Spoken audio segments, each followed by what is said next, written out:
Hello everyone, welcome to my channel. As you can see from the title and the thumbnail, we're going to be doing my March reading wrap up. And I have to say that March has been the best reading month for me so far in terms of fun, how much fun I'm having reading my books, but also in how many books I read this month. It is actually insane to me. March has felt so long in terms of how many books that I've read. I managed to get through 13 books this month, and I think my highest was like 9 or something before. So it was just such a good reading month, and I'm gonna go ahead and just jump right into it because that's a lot of books to get through and I don't want this video to be forever long. So let's get into the pile. All right, so we started off the month reading Six of Crows and Crooked Kingdom, so the duology by Leigh Bardugo, and this takes place in the Grishaverse, which is the same universe as the Shadow and Bone trilogy. These were amazing. I love these so much. These were both 4.5-star reads for me. Personally, I thought that the premise was so fresh and fun and exciting. These were like nonstop action packed from beginning to end. There was never a dull moment reading these two books right here. This follows Kaz Brekker, which is this up and coming mafia, I don't even know, protege, I guess you could say. And it's like not even like mafia per se, but that's what it's treated like. These are gangs. And he's up and coming in the ranks of his gang called the Dregs. And he's got some friends that all have very unique talents when it comes to thieving, murdering, and whatnot. You know, getting people's secrets and using them against them, that kind of thing. So this was so much fun. He uses it, you know, all of their special talents to first book, a heist. There's a heist. So he makes a plan for a heist. They have to go ahead and do that. They're breaking out the most sought after man in like the entire Grishaverse out of like the most dangerous country in the Grishaverse. So it was super, super exciting.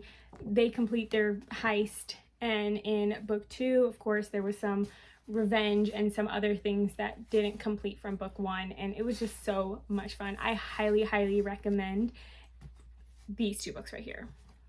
Like 10 out of 10. The subplots of romance in these two, oh, were so filling. So filling. They are YA, and like none of the romances seemed to really complete at the end, but I was totally fine with that for whatever reason. What was given to us felt like enough for me, for all of the couples in this, and there's more than one subplot of romance in here. Matter of fact, the romance between Kaz and his wraith, or Inej,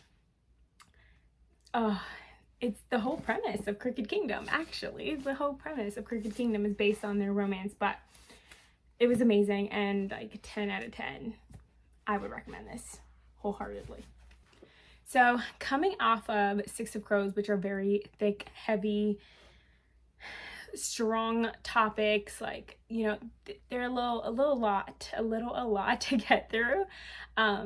I wanted to touch on something that was a little more light, a little more airy, a little bit more fun. And so I went ahead and picked up Practice Makes Perfect by Sarah Adams. And this was my first read from her. I did not read When in Rome, although I do know that that is the first part in this interconnected standalone series. I don't know. I do know that When in Rome comes before this one, and some of the characters that are in that one they're sprinkled into this one, but they don't play a super strong role in it, so you don't need the first one to read the second one. However, you could, and I probably will. For me, this was a 3-star read. This was fun. It was exciting. There was so much romance. It was insta love or like insta lust. One of the two. It was insta a whole lot of things, okay? Go into this just knowing it's spicy for the sake of being spicy, and that's what's fun about it. To quote out my queen, Larry Reed's, it's not life-changing, but sometimes it doesn't have to be. I just need to be entertained.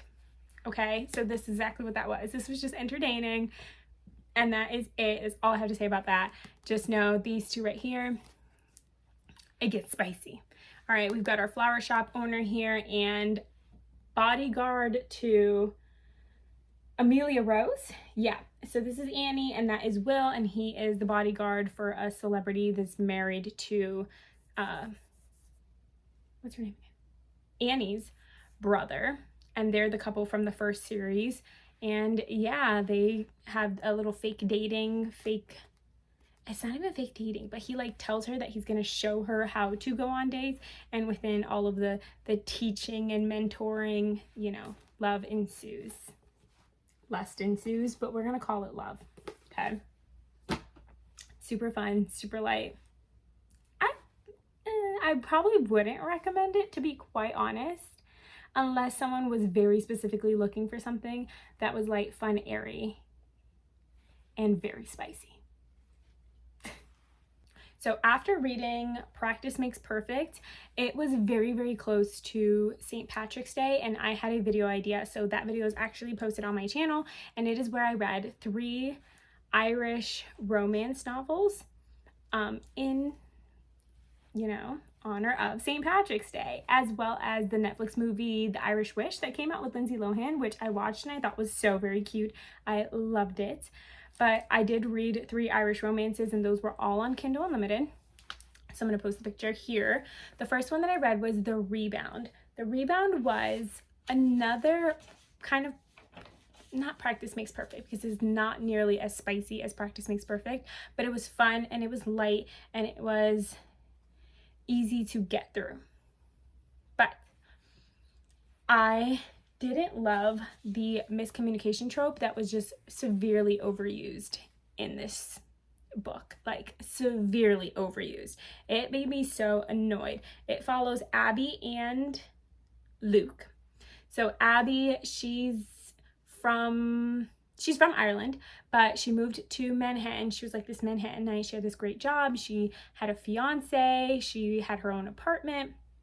Everything starts to fall apart. She's gonna move back to Ireland, where she gets back into contact with her childhood friend Luke, and you know, love ensues, as it does in these romance novels. However, they're like 30, somewhere around 30 years old age range, and the amount of miscommunication that was in this book actually made it so incredibly frustrating for me to read. I was just getting so upset while reading it, and if you watch the vlog, the reading vlog for all of the Irish novels, I talk about it more than once, how annoying it was to run into the miscommunication trope like 3-4 times in a row. But it is what it is. I got through it, and I gave The Rebound 3.5 stars, and that was written by Catherine Walsh. I almost forgot to say the author's name. The next one I read was Wild Irish Rose, also for the video, set in Ireland. Trevor, which, okay, I've never met someone named Trevor before, but this name from this book, and him in general, just the man in this book, I am so absolutely obsessed with this character, Trevor. I think about him regularly. Don't know why, but I think about him regularly, okay? Just know that's the hold that this book has on me, even though I gave it the same rating as I gave The Rebound, but we'll talk about why afterwards. But this follows Trevor. He's a millionaire.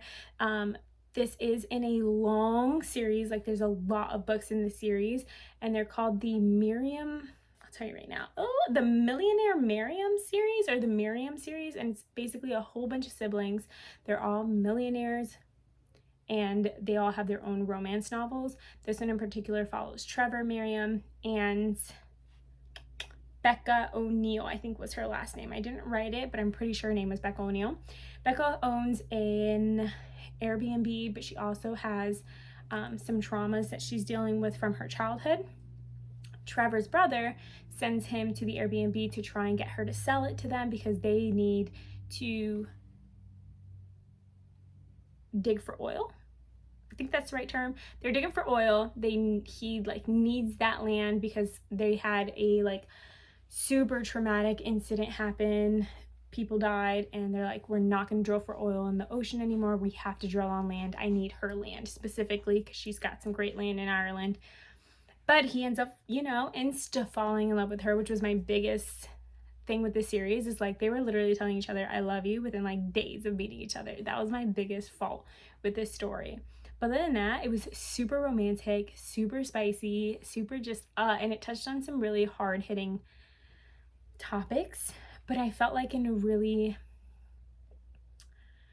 not too strong way.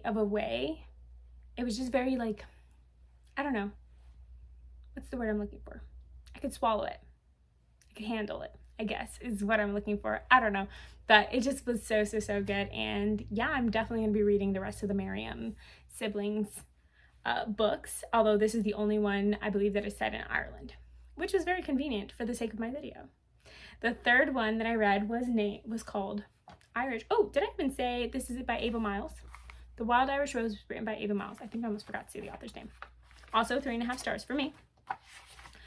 The last one for that video that was like Irish or Ireland related is Literally Irish by Brittany Nicole. Ooh, this was my very first real Italian mafia Irish mob story. So Irish here is the head of the Irish mob, and the female protagonist, Abby Reynolds, she is part of the Italian mafia. She is the head mafia leader's wife, but he's very abusive to her, very just like, and he forces her to kill people. Like he's turned her into an assassin basically for his own needs. And you know, she's got to get out of the situation. She's got 2 boys and a sister, and she basically escapes and finds her way back into Irish's arms. But this story has huge trigger warnings, so please check your trigger warnings for this one. It's a very strong story, but I thought it was absolutely incredible. I really love this story. It was also spicy for the sake of being spicy, which was a lot of fun. None of these really changed my life. I just really enjoyed them for what they were, and so I gave them all 3.5 stars. But yeah, that was Irish by Brittany Nicole. After that, I started getting back into my physical books for the sake of just reading on my own time, and I went into A Tempest of Tea. I was so excited about A Tempest of Tea, but I had a lot of qualms with this book. And I think it happened either because I had just, at the beginning of the month, read A Six of Crows. But, that's not even A Six of Crows. But this story read nearly identical to Six of Crows to me.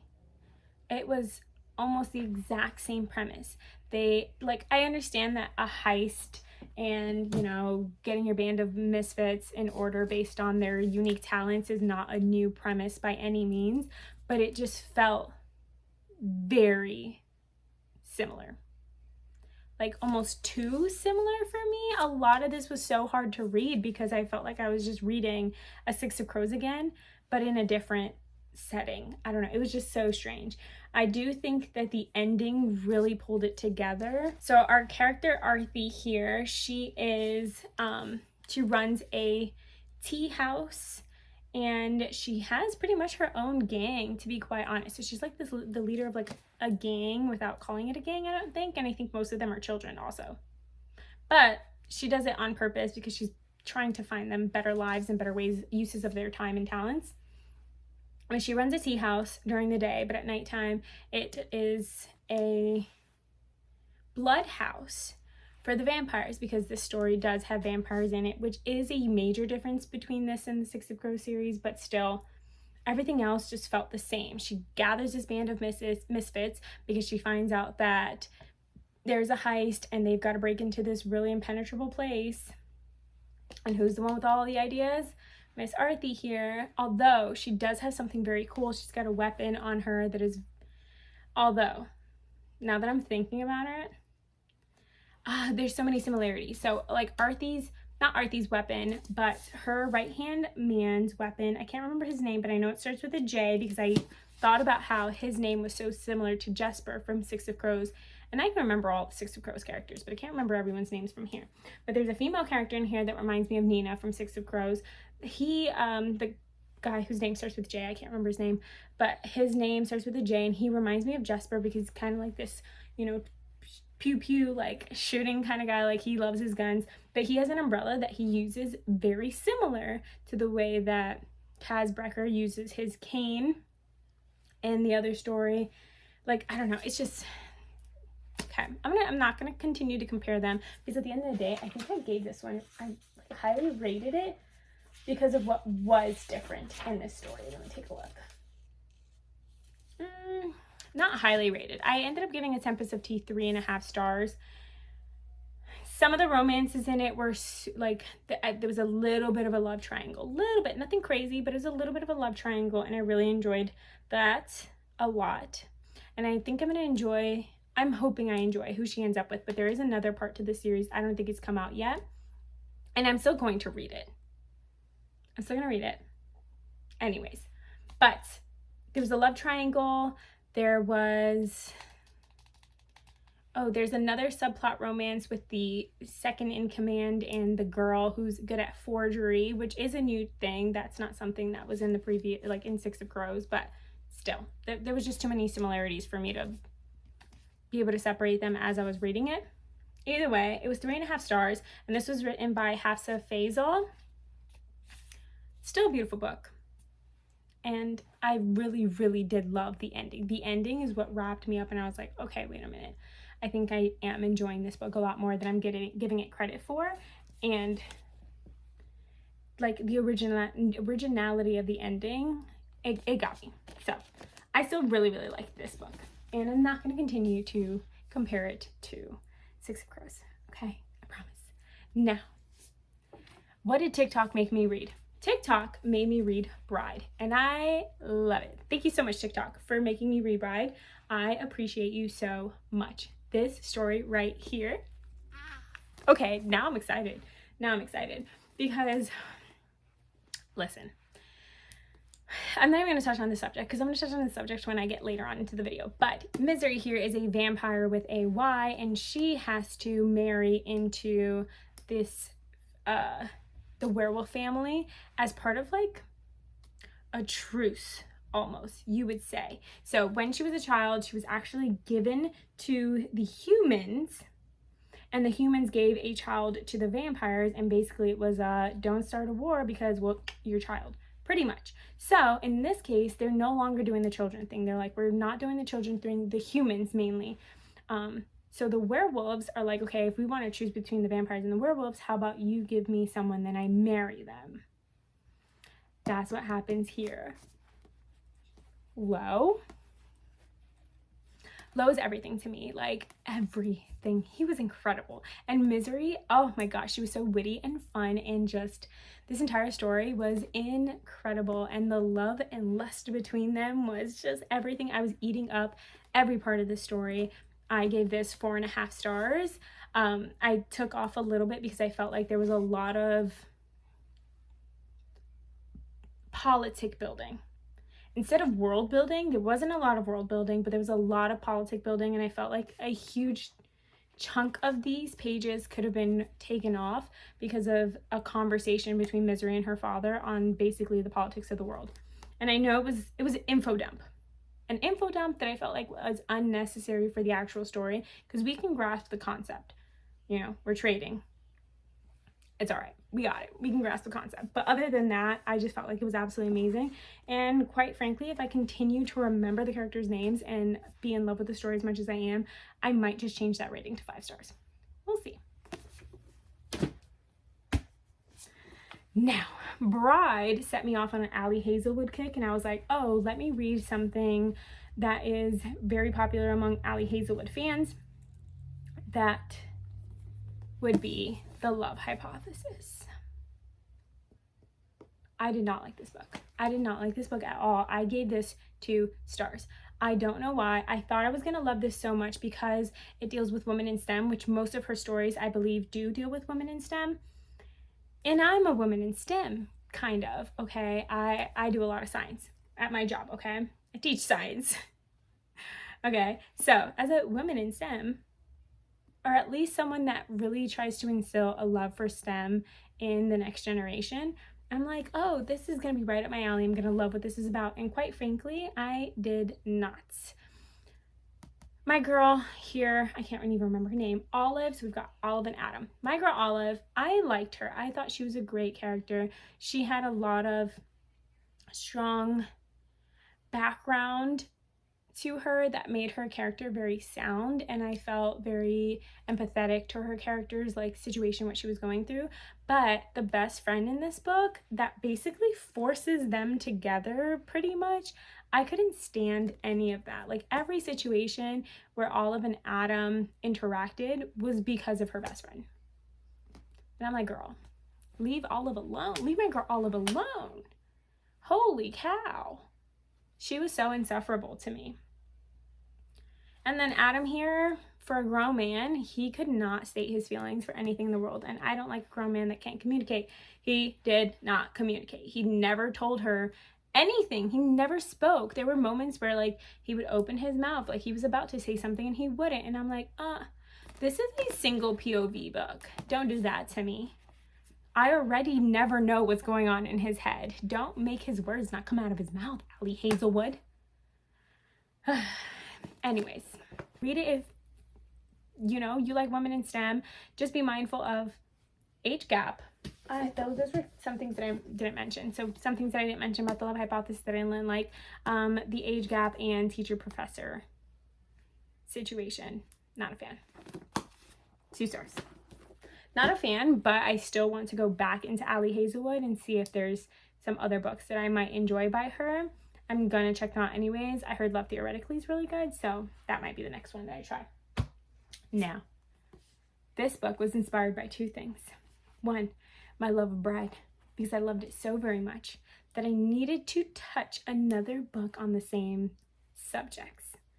But also, this book is highly inspired by Larry Reed's, and I even wrote that in a comment under one of her videos, and she actually commented back on it, and I was like, your hate for this book made me want to read this book, and I love it. That is the fake mate. I think Larry rated this 2 stars, and I'm rating this 4.5 stars because I loved this book. Now, I grew up reading Wattpads, especially like Omegaverse and Werewolf Wattpads. I have read tons of Omegaverse webtoons, so I'm like, I'm one of those. I'm sorry, I am one of those. So I knew all of the premises. So when Larry was saying, oh, like she went in heat, I'm like, she went in heat? Like, that's exciting to me. They nodded. Like everything that she hated, I was obsessed with. So this book gave me just all of the things that I loved in one. Okay, I love this story so much. So just be aware, it's 1, very spicy. 2, they're wolves. And things get a little wolfy. All right, so you have to be interested in something like that. You got to be aware and going into it knowing things can get a little wolfy. All right, because things do. And that's okay. Oh, by the way, this is by Lana Ferguson. I almost forgot to say the author's name. But either way, oh, it was so amazing. I loved it. It also inspired me to start tabbing, which I didn't finish tabbing this book because I think I was reading it outside of my house and I didn't bring my tabs with me. But this book definitely inspired me to start tabbing so that I can keep track of all the things that I love. This one's also, if I'm not mistaken, dual POV. And I love that in here. I love the dual POV. So we get, you know, each chapter kind of just goes back and forth between them and we get to see both sides of the story. And I love being inside the guy's head. And she gets into his head a lot. Oh, this is so good. Spicy, but good. The next one that I read is a teen. I think this is a teen romance. Yeah, I think this is a teen fiction romance, not YA. But this was so cute. So freaking cute. I went into this not realizing that it was a teen book. It was in a like discounted section, and the discounted section doesn't separate by genre or by even demographic or age range. It has none of that. It's just a discount section. So I picked it up thinking, oh, that is so cute. Look at the cover. I love the characters. I love the representation of Black characters. The author is also Black. Her name is Talia Hibbert. I love that she's a little bit on our thicker side. So we got a curvy girl, very handsome. Like, I just thought the cover to me was so adorable. It's called Highly Suspicious and Unfairly Cute. And I really liked this. I am giving this one 4 stars because just them two. It is not enemies to lovers, but I guess you could say enemies to lovers. It's really not. They pretty much were friends, childhood friends. Then they lost contact with each other. No, not lost contact. He tried to find a different friend group. They ended up clashing. They became enemies. They fight a lot at school, or like taunt each other, call each other names or whatever. And then eventually they end up falling in love with each other. Who'd have thought it? But I thought that this book touched on a lot of really great subjects. One, for our female character here, Celine. Her father pretty much abandons her family, and we follow her because they're in their last year of high school, pretty much trying to find her way in the world in a way that's almost revenge for her father for leaving her. Like, oh, you left me, but look how amazing I am. And she based her whole world around that. So dealing with those kinds of things, and it was just refreshing and fun for her to be dealing with that, as well as our male character here, Bradley.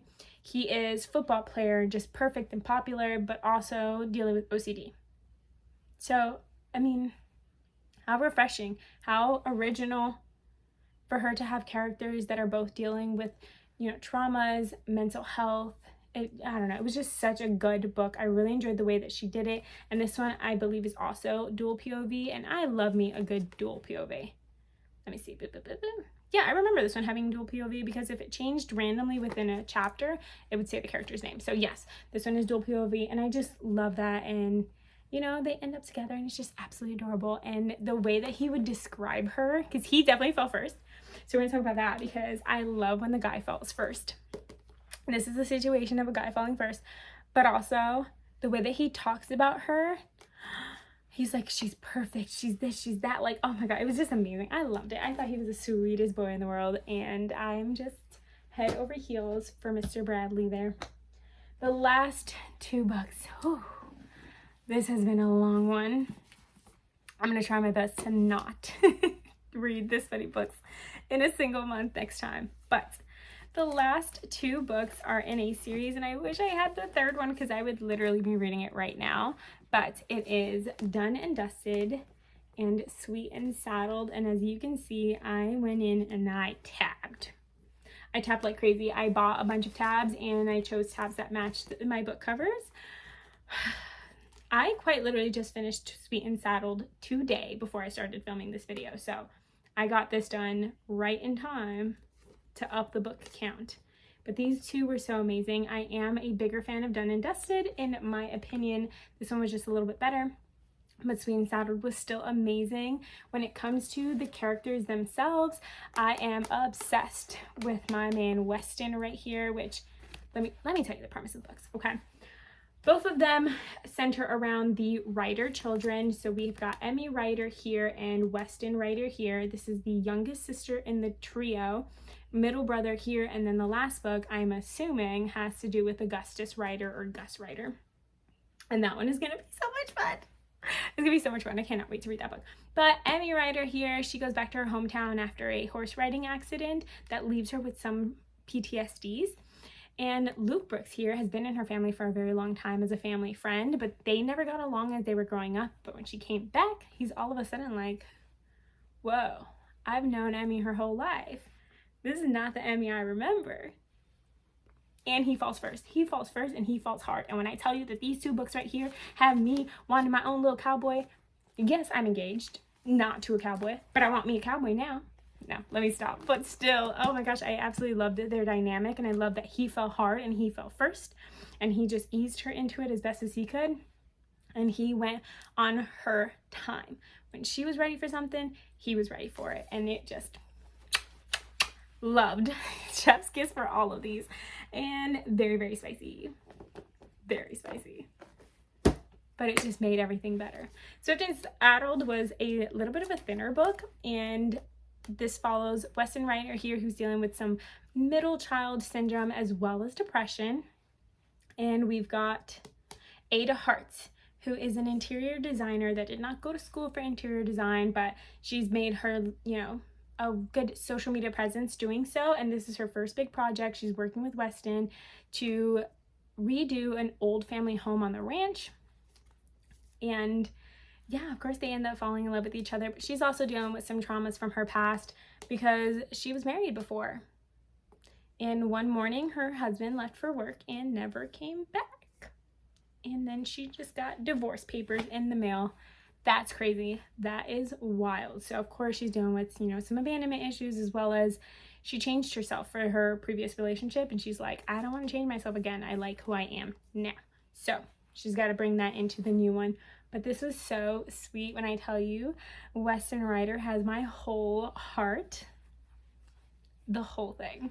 I adored him. He was the, just golden retriever. You think golden retriever, you think Weston Ryder, okay? Those two things, they go hand in hand with each other. Golden retriever, Weston Ryder, same thing.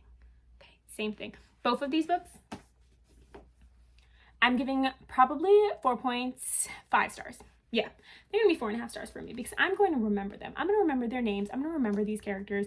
It's not the most life-changing thing in the world, so I'm gonna hold on to that 5-star review until a little bit far from now. Maybe I'll go back into it and say, you know what, these are 5-star books. But for now, they're giving me 4.5 stars.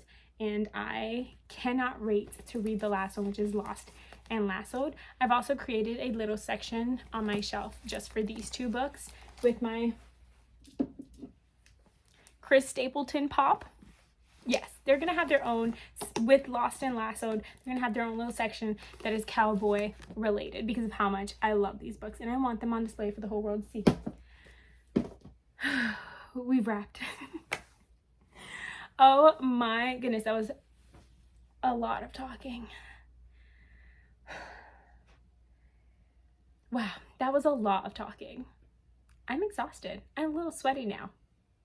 But yeah, that was my March reading wrap up. I hope that I encouraged you to read some of these books. I tried not to go too in detail with any of them. 1, to save time, but 2, also because I didn't want to spoil anything for anyone. But aside from the love hypothesis, I would highly recommend anyone reads any of these books. I think that they were fantastic. But yeah, if you like this video, don't forget to go ahead and hit that like, comment, and subscribe button, and I will catch you guys on the next video where I'm gonna be talking about my brand new Kindle. Sneak peek, sneak peek. Yes. Okay, so we're gonna do an unboxing and a decorate with me on my brand new Kindle, so make sure that you subscribe so that you can get notified of that next week, and I will catch you guys on the next one. Bye.